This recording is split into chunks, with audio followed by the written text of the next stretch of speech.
Hello and welcome to This Way to RL podcast. My name is Beth. This Way to RL is your roadmap, breadcrumbs, or if you prefer, red pill back to the real world. For those of you who are glued to your consoles, computers, or smartphones, join me as I talk about online gaming addiction.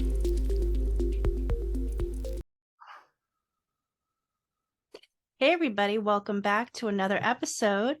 I have with me today my friend Stephanie.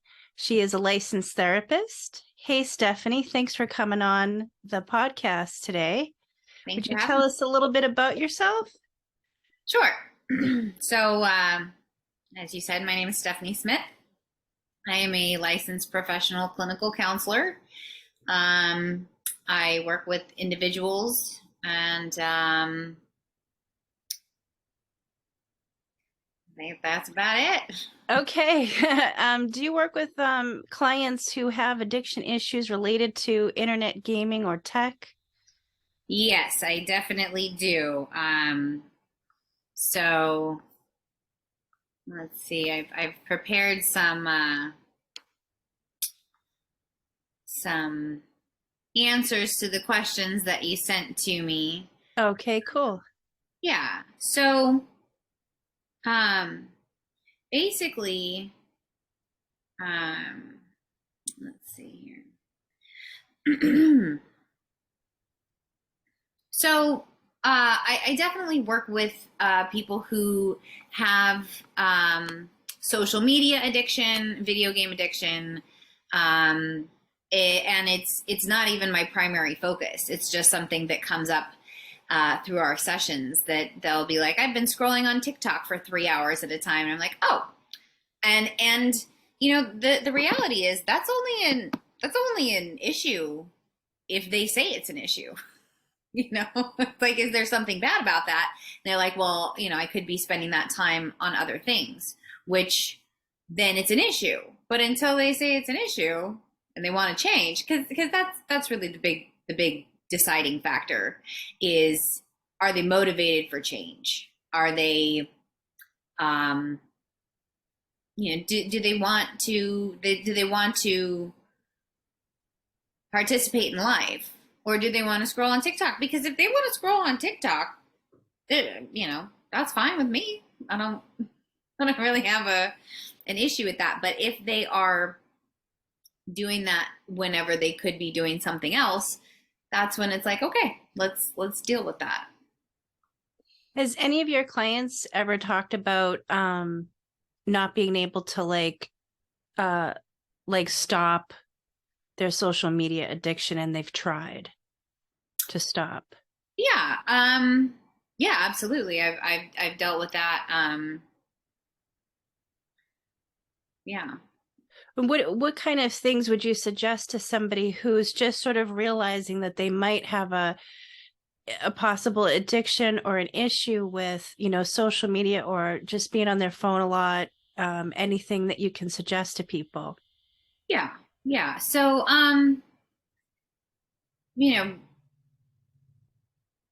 I think that as time goes on, this will be more of a thing that people are trying to Mm. address. But I am I definitely suggest to people that they think about what they will do when they get done before they start. Um, so when I get done online gaming, or when I get done scrolling through TikTok or Facebook or whatever it is, I'm going to take the dog for a walk. I'm going to do something.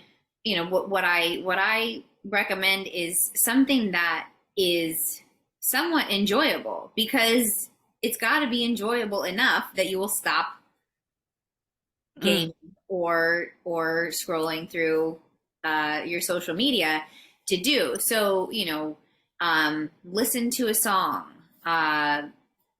go, go for a walk is a Mm-hmm. great thing, but getting the person motivated to actually go for the walk is where the issue is. And I think that finding the motivation to transition from scrolling or gaming or whatever tech thing they're doing to it takes a lot of like willpower, which we all know willpower is a finite resource. So saving it for the moments when you actually do make that transition. So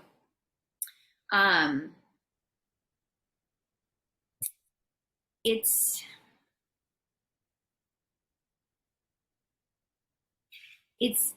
a different thing to actually transition than it is to feel like you should be transitioning while you continue to scroll. I don't know if that makes sense. It does, yeah. Because I've been there. Play. Yeah. Yeah.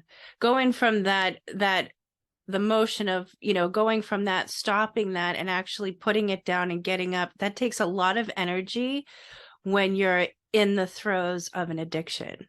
Like, I know it took me all the energy that I had, plus a lot of prayer, to just kind of move from that addiction to doing anything else. Like the idea of walking versus being on a game like that, no. So you really got to want to do it. Right. So, yeah. What do you think causes people to get addicted to things like video games or phone games or whatever? Well, that is a question that I can't really begin to answer. I don't know what causes people to become addicted. Definitely avoidance of reality is the thing that comes to mind for me. So being able to it's the opposite of being fully present. Mm. And feeling okay with being fully present. Mm. To be able to sit quietly and not have some type of stimulation is very much the way that I prefer to go through my life. So, I definitely think that the obsession is caused. I mean, we all have, dopamine is the neurotransmitter. So it's a chemical in our brain that the way that I view it is when you go from seeking to attaining. So once you've attained the thing, you don't continue to have that dopamine. But so video games is that constant dopamine rush because you're always seeking something further. You're always seeking another goal to attain, and it's that shifting from seeking to attaining. So like I said, once you've attained, then you don't continue to get that dopamine the way that you do whenever you're seeking and then attaining. I don't know if that makes sense. No, it totally does. And I didn't really know that. I mean, I've done some research on how like it works in the brain. And there seemed to have been a lot of there was a lot of statements about more studies need to be done in this particular area. But what you said makes a lot of sense. And I didn't know about seeking and attaining. But when I think about video games or even TikTok, there's never a point where you really want to stop. Right. So I don't know how much, and I was talking to my previous guest about this idea that I wonder if it's built in to these, or if it's just the nature of the beast, if it's deliberately built in or if it's just the nature of the beast, I don't really know. But the fact that it makes me wonder if anybody can get addicted if you play something long enough. Like the average person who wouldn't normally be addicted to anything else, could they get addicted to something like this? That's a good question. I think that it has a lot to do with how just how present you can be in your life. You know, yeah, I don't know.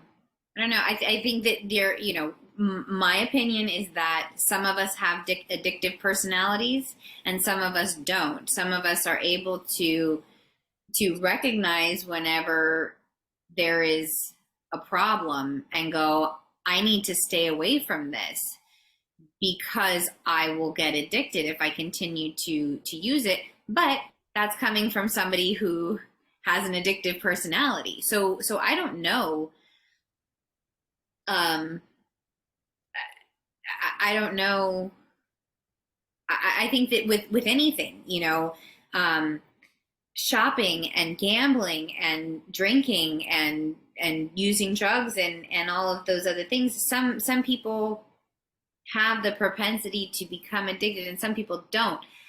I think that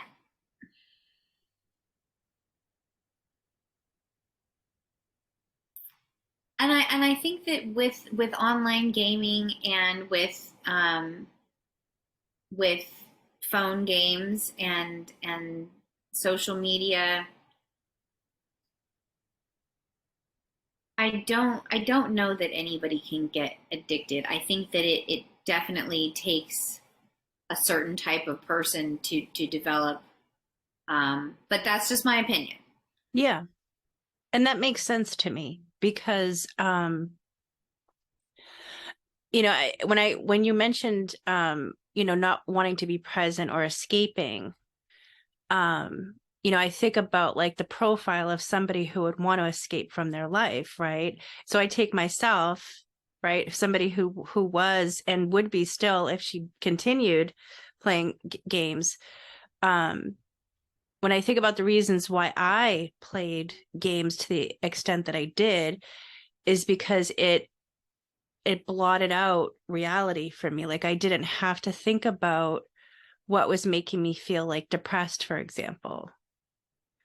So it was a distraction, like a heavy distraction from what was going on.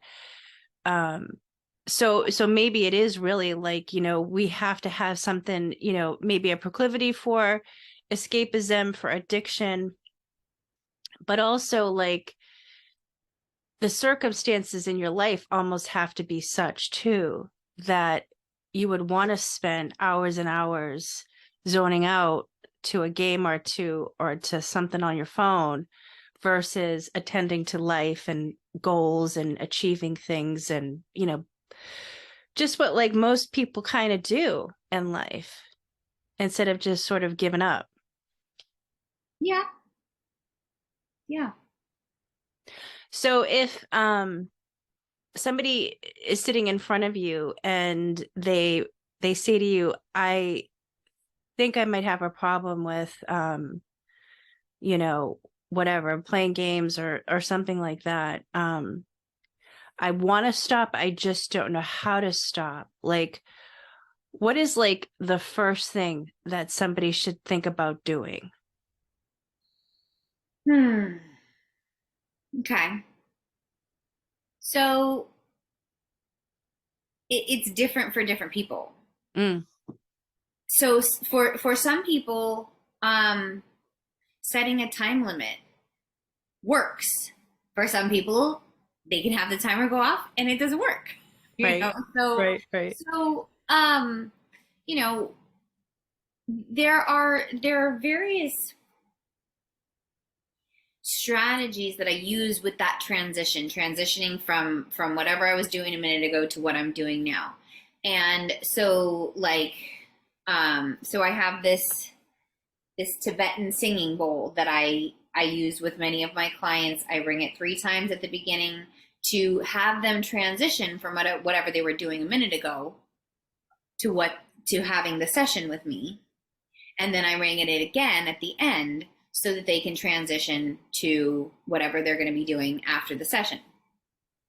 And so having a noise, it is a way to program your brain. This noise is associated with this thing.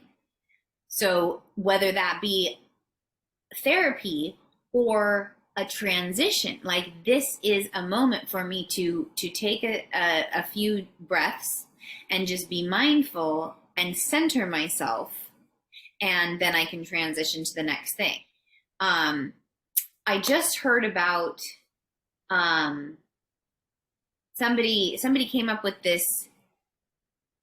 It's like I think it's an app that you can put. So it's basically a parental control, but people can use it of any age. But like you get an hour on this thing, and then you can't open it again until the next day. But I think that the issue with that is that if you play each game for an hour, and then, that's 24 hours in a day if you play each one for an hour. But so it can be misused, but there is something about it that it does make you more mindful, I think, how much time you're spending on a particular game.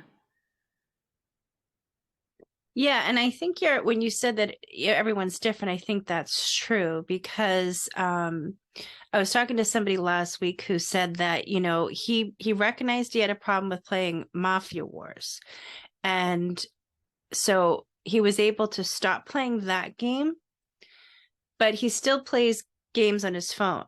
He just doesn't play them as much as he was playing Mafia Wars. And then you take someone like me, I had to do complete abstinence. So I know that I can never play games safely ever again because it's going to trigger me and I'm going to not be able to stop.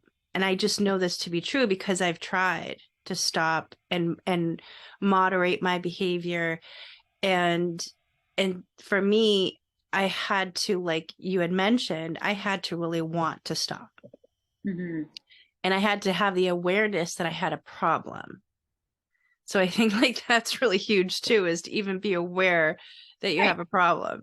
But then, coming to terms with, it's possible that, you may never be able to play games again. So what is a replacement for that if it's taking up, large amounts of time? And I know for me, I had to do a whole bunch of different things. I had to add in a lot of different things into my life in order to stay away from playing games. Mm-hmm. But I think everybody is different. And some people, just because I can't play them ever again doesn't mean that that's the case for everybody.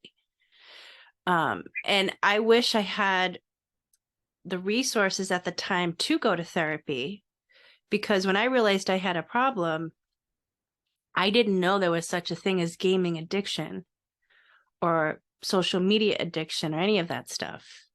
Yeah. Well, and so as far as 12-step programs go, I looked up last night online gaming, and they have very few meetings for people. So I've read the Big Book of Alcoholics Anonymous, and I've also done the Big Book of Alcoholics Anonymous, substituting the words alcoholic and alcoholism with compulsive eater and chronic compulsive eater and food. Mm-hmm. And so when I read the Big Book of Alcoholics Anonymous, but substituted those words, it had a completely different meaning for me. So my question is, would that be the way to substitute, chronic compulsive gaming or compulsive scrolling or, whatever, social media. And I think that there would definitely be some value in that for people who are addicted. There are, like I said, there are people who can set a timer and at the end of that be done. I don't think that those are the people who would necessarily need a 12-step recovery program from online gaming addiction or phone tech addiction. I guess that's what we'll call it, tech addiction. But definitely there are people who would likely benefit from that. For sure. I mean, I was definitely one of those people, and there's no way that, I mean, I have addictive a personality anyway. I know I can get addicted to anything, like literally anything. So for me, I need a full-on 12-step recovery program. And I know I need a spiritual solution as like the center point of all of it. And really, it's just for me, and this is where therapy, I think, would be really beneficial to people. Is learning how to create a new way of life, because it's almost as if the addicted person, whether it's gaming or any aspect of smartphone, you would need tools, like you would need strategies for living that that you're going for, like completely like cold turkey, or at least a detox period. Mm-hmm. So like, what do I do if I'm experiencing withdrawals? Because there are withdrawals from this sort of stuff. Absolutely.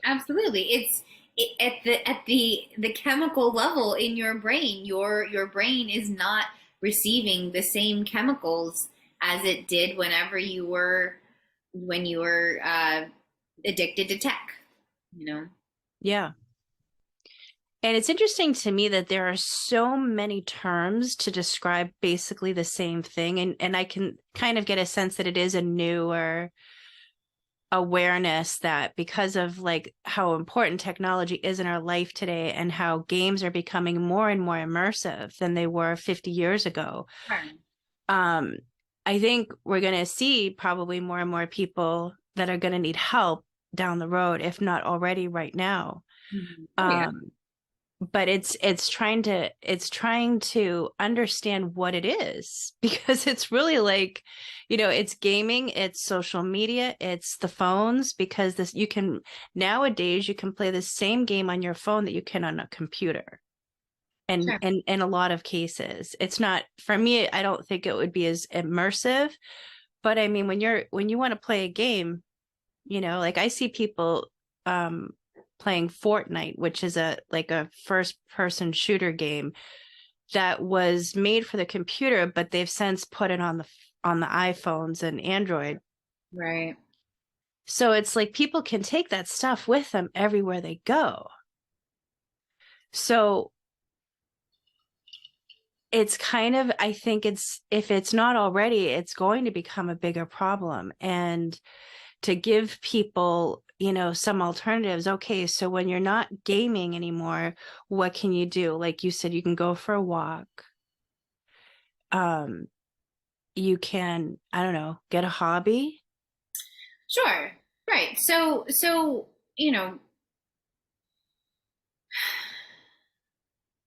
it's so like with food, I have to eat 3 times a day. That is necessary for me to stay alive. Like, I don't need to drink alcohol. I don't need to use drugs. So it's almost like when you stop drinking or using drugs, you like put the tiger in a cage. But whenever you're dealing with food addiction, you're taking that tiger out of the cage 3 times a day and have to get it back in there 3 times a day, as opposed to just putting it in there once and leaving it in there. So I think it's a similar thing with tech addiction, is that, yeah, we're going to need to,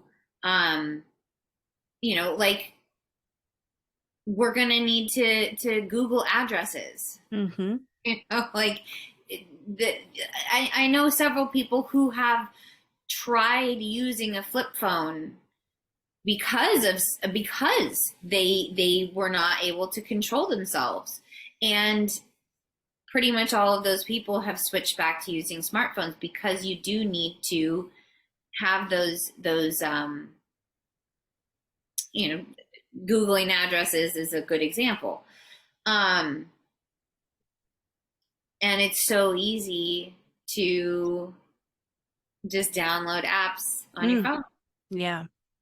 So, I definitely think that utilizing the parental control, where like I won't be able to get back on it again until tomorrow, it can work sometimes, but it's really easy to like um you know take that app off of your phone, take the parental control app off of your phone, I did that. right? Yeah, I totally did that. I mean, the addiction is real. And, with all the best intentions, like, I can put parental controls, I can do, but if I haven't made the decision, then nothing I do like that is going to work. Right. So I Um, think what it comes down to is, for me, how is this helping me be more useful to other people? How is this, mm, how is me having this, obsession, um, is that leading to me being more useful to other people? And I think that with tech addiction, with alcohol addiction, with food addiction, it's really not. It's not helping me to be more useful to other people. But I mean, you said it perfectly. Like, get a hobby of some kind and make it something that you are passionate about, mm. at least as passionate as you are about the online gaming or the phone games and those types of things, because it needs to be that, it needs to be that passionate and exciting, and just, but something that you can inspire other people. You can participate in life, face to face with other people. Yeah, I mean, I think this addiction in particular, but all addictions really is a very selfish activity, right? And you don't realize it when you're in it because you're kind of you are not kind of you are powerless at that moment when you're in the throes of it. But it is a very selfish, isolating addiction. And I know for me, it led to lying a lot to people in my life of why I couldn't show up somewhere that I needed to be. Mm-hmm. There were instances where I would call off from work because I wanted to be online more than I wanted to be at my job. So really losing, so over time, like losing this connection to my life. Mm-hmm. Um, so a hobby, yes, I think could be a good thing. But I think one thing that I realized too was that I needed someone to be accountable to. Um, because when I tried to do it on my own, like when I realized I had a problem, but I didn't really want to tell anybody because I was embarrassed. Um, I tried to do it on my own, but without anyone to be accountable to, it was so easy to download that app on my phone. It was so easy to take off parental controls. It was so easy to just go right back into the rabbit hole again. Mm-hmm. So I had to include some people in my life in this thing, and that they would say, "So have you downloaded any games?" And it's so uncomfortable. But I mean, I actually needed somebody to be checking in on me. Good. So I don't know if that would if that's something that other people would even want to do. I just don't know how I would have done it on my own steam, or at least a therapist that I could be accountable to, you know? Do you do that for people? Or is it more like they have to be responsible for their self?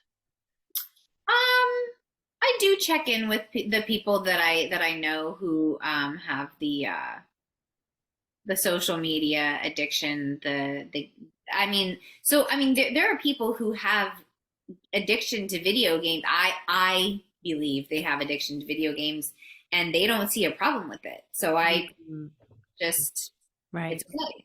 But the people who have the social media addictions, I definitely check in with them. Like, how much time are you spending? And just saying how much time are you spending, it makes them accountable, at least, because what I always say is, if you want to lie to me, that's fine. That's Right. fine if you want to lie to me. I don't take it personally at all. But it's not going to really lead to you changing. Yeah. Like, and I'm accountable for my part too, that if you choose to lie to me, then that just means that you don't trust me enough yet, and that's fine. I'm going to show up, I'm going to bring my A game. So, you know, um it's your choice if you lie to me or not. I mean, of course it's your choice. Like, Yeah. you choose to lie, that's okay. But, if you want to be honest, if you want to be rigorously honest, then those are the people that I tend to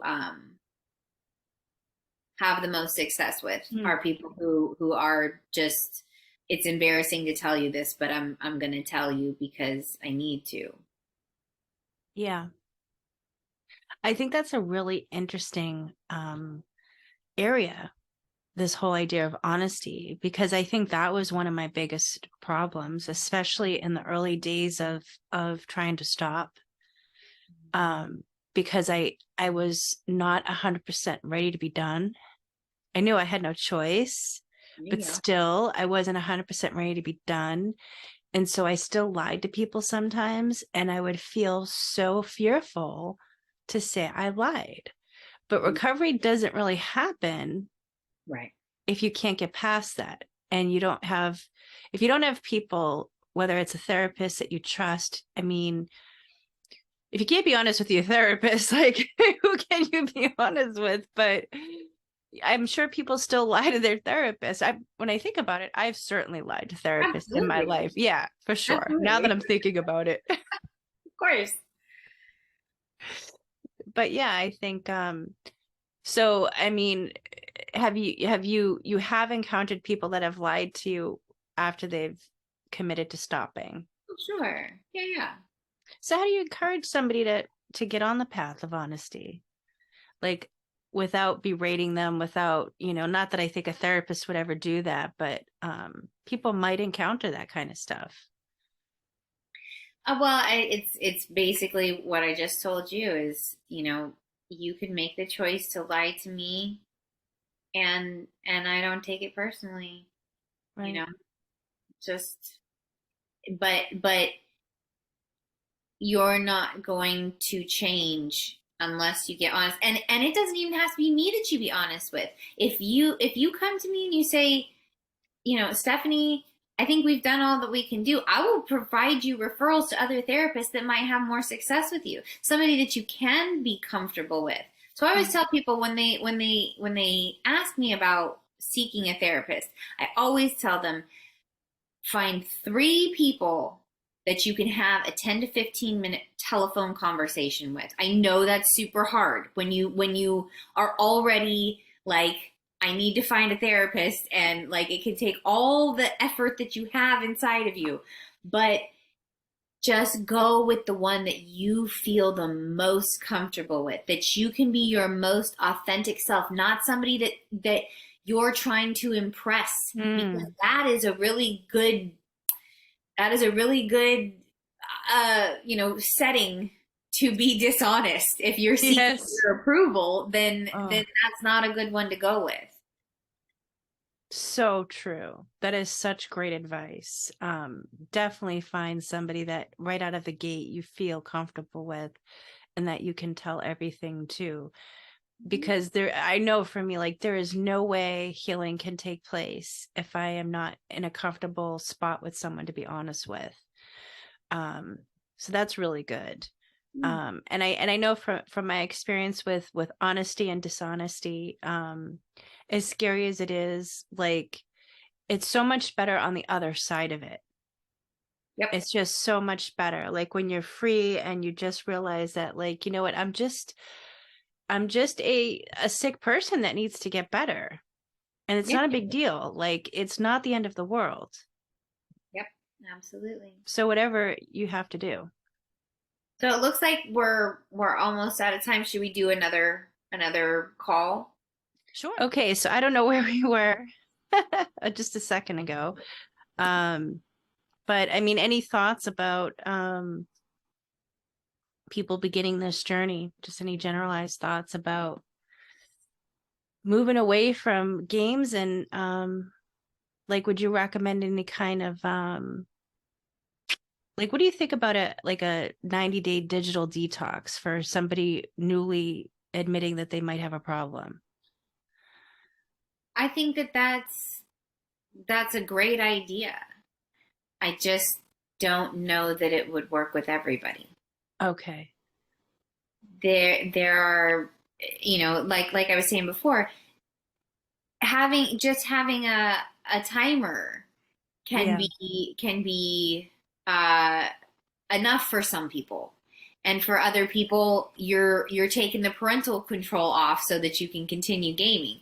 So for somebody who is maybe on that end of the spectrum, to do a 90-day detox is a great um, option. Um, but like I said, like Googling addresses and things like that, or looking up addresses on your smartphone, is probably going to not make that possible. Right. Right. So it's one of those things that you know you are you are participating in life right now as we're doing this podcast, because you and my guess is that you are passionate about this, Hmm. probably even more passionate than you were when you were playing the video games. Yes. Yeah. So you know finding something that you are, like I was saying before, that you are more passionate about, because you're helping other people. You are doing this so that you can help other people. This is you on your way to making more gaming or tech addiction um, programs available to people. um, yeah. Yeah.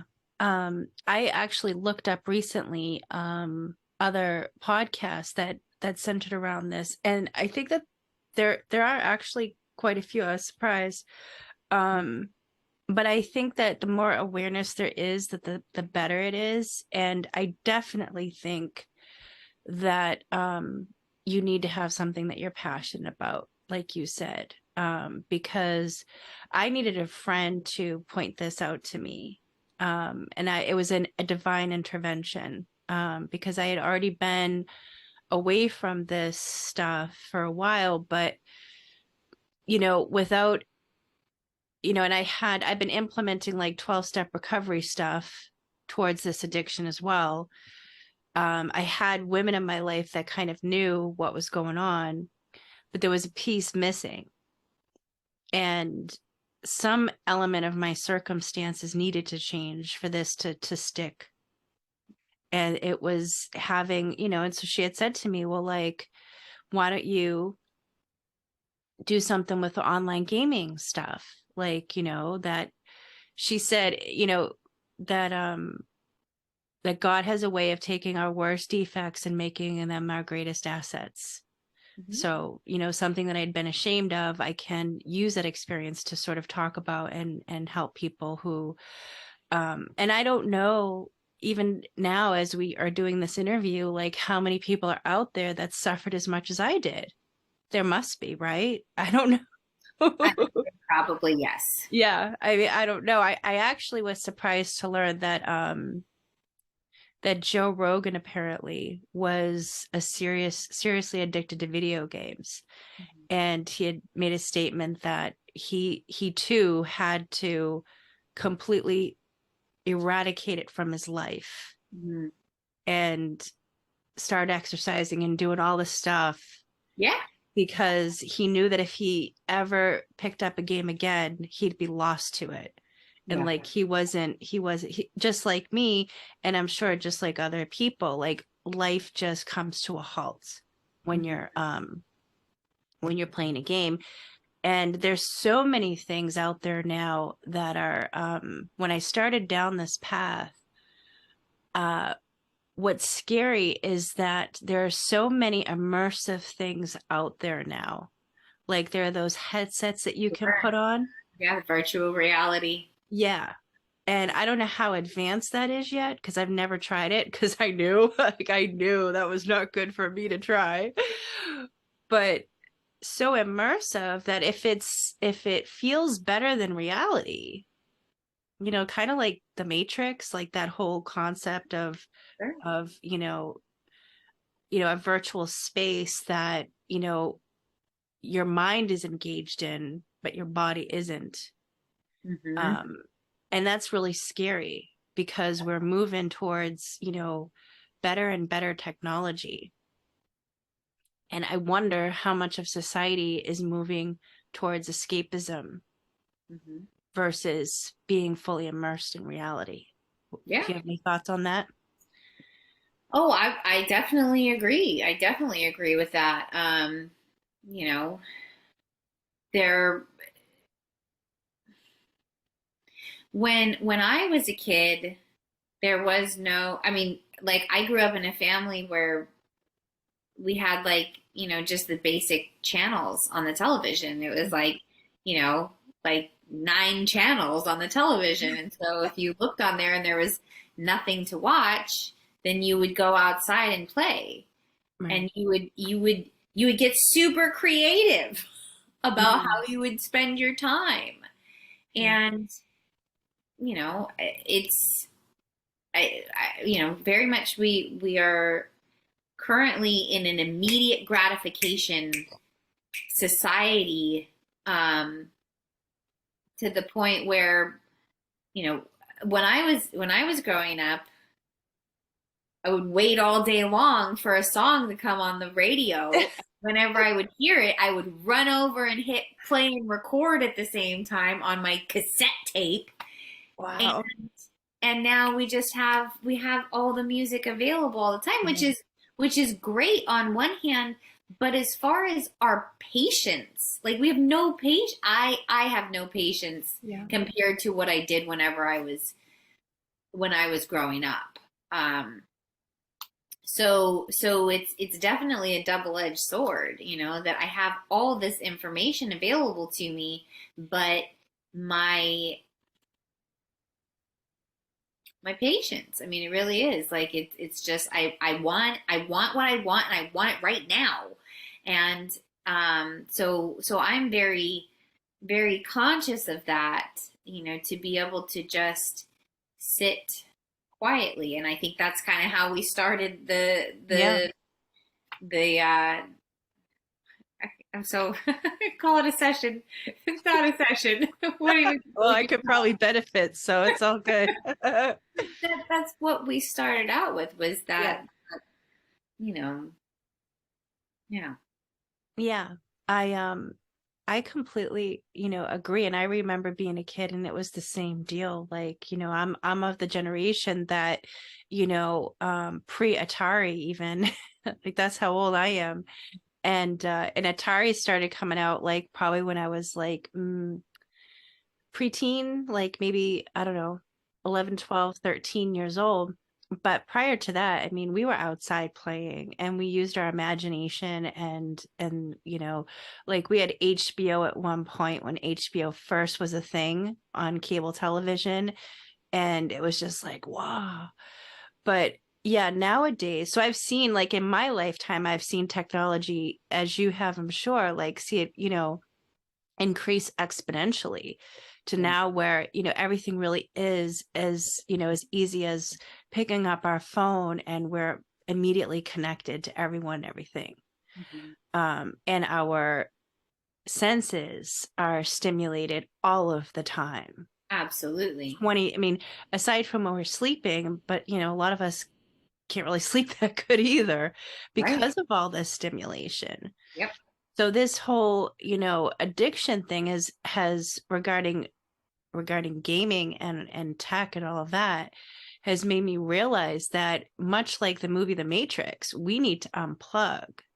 Mm. Like, as for those of us especially that are addicted, like we really need to unplug and like maybe consider getting out in nature once in a while.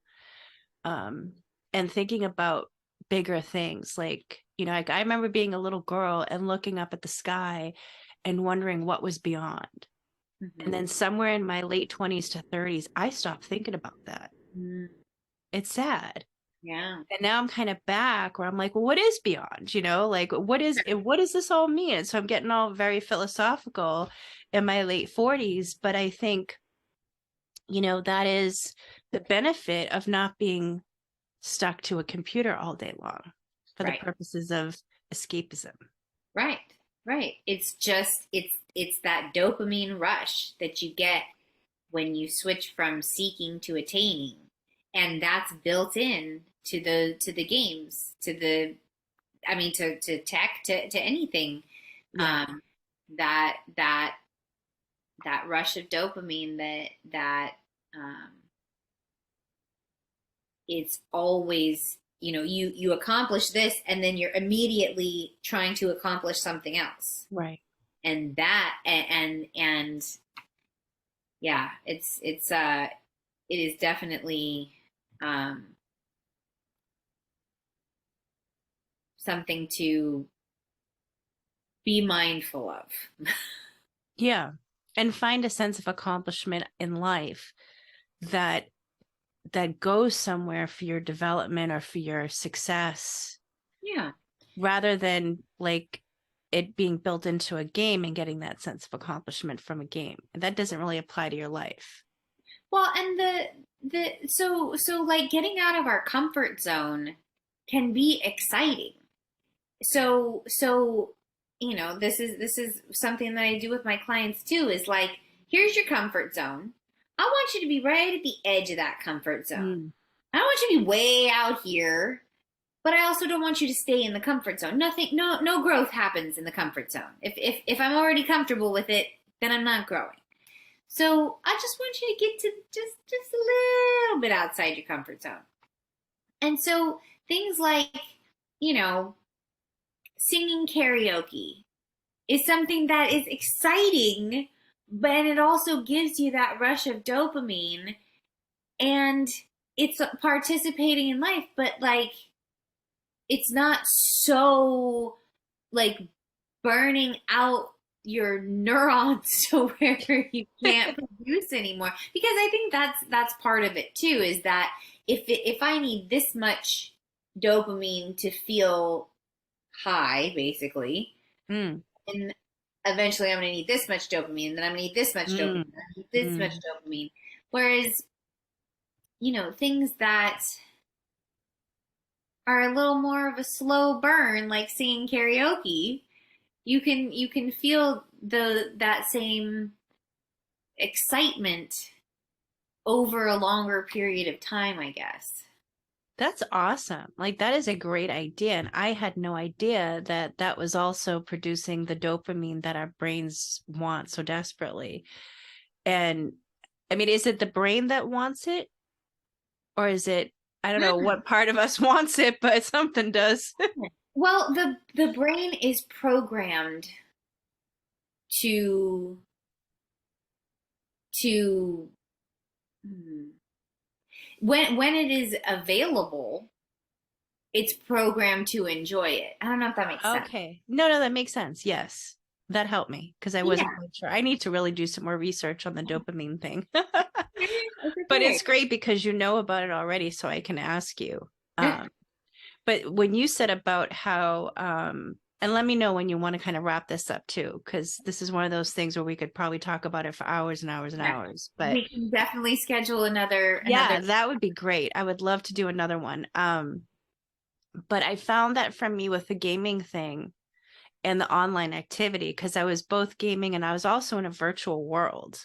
Hmm. So there's two different things going on.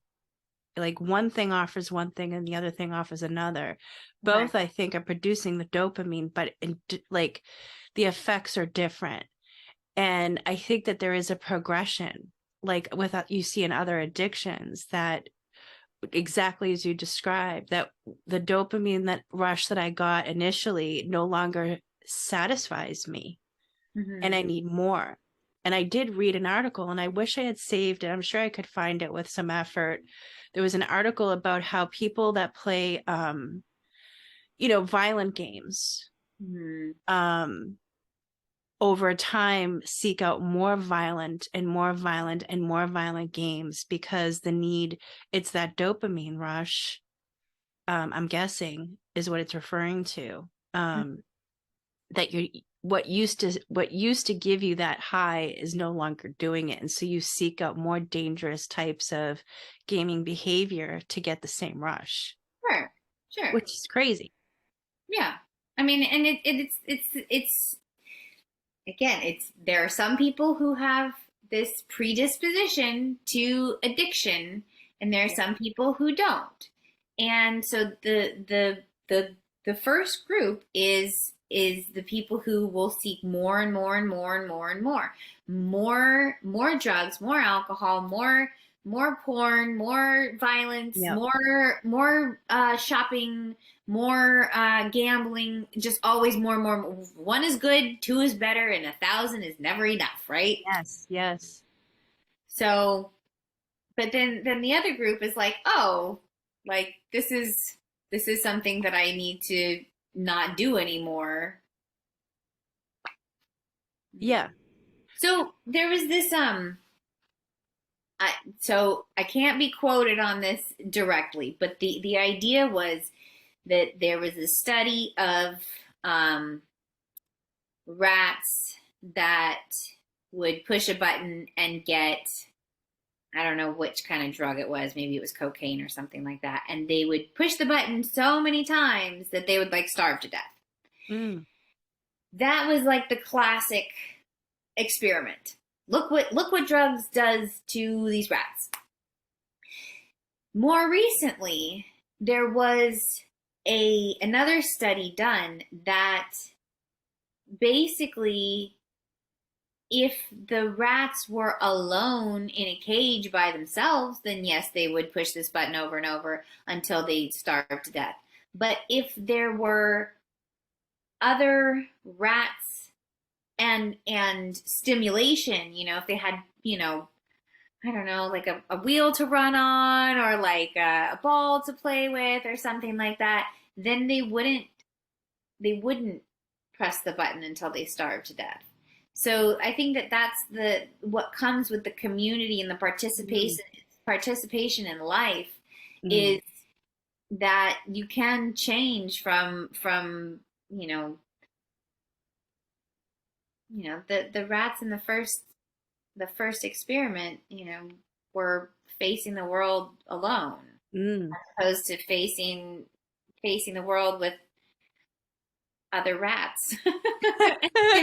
you Right. We know? all need a community of rats behind us. And it's true though. And that was a realization that I came to, um that any great challenge in life cannot be overcome on one's own. Like we need a community behind us. We need, even if it's a small one, Mhm. even if it's a group of 3 friends, it doesn't matter.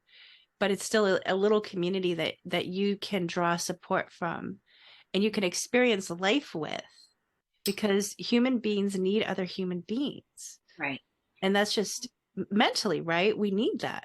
Oh, absolutely. And you know, this might be the topic for our next podcast that we do, Great. but you know, the idea of online friendships as opposed to in-person friendships. Oh, yes, please.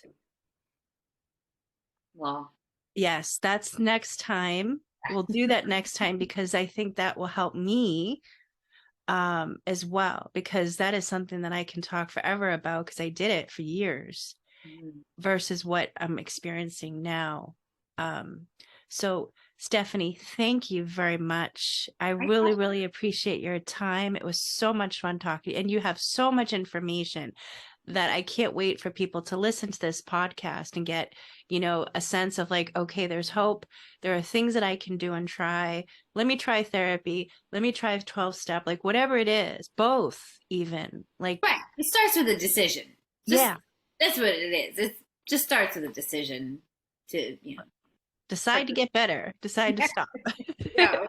All right, Stephanie, thank you so much. And I'm going to end it here, and I will see you next time.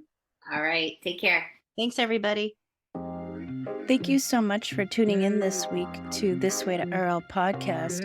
I wanted to remind you that This Way to RL podcast is supported by the Real Life Project, which is dedicated to supporting adults with video game and internet addiction by offering weekly accountability sessions and one-on-one support sessions. If you would like more information, you can check out my website at therlproject.podia.com or Facebook under the RL Project. Thanks again and have a great week.